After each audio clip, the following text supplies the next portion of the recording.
Hello everyone, this is Hitech Talk.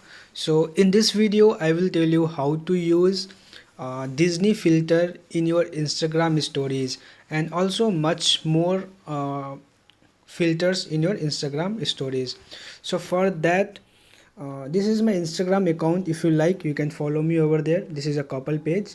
So you need to search with this user. I have added the username in my video description. You can get it from there also. So once you will open this account, you can see the face icon is here.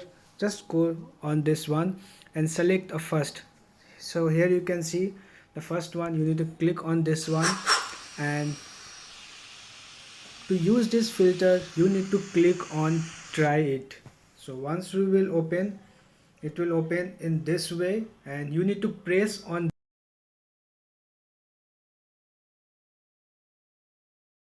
And you can record it, This and one, you can middle one, post it in so your it will Instagram start. story. So this is how you can use Disney filter in your Instagram stories. So thanks for watching this video. If you find this video useful, please like, share, and don't forget to subscribe. Thank you.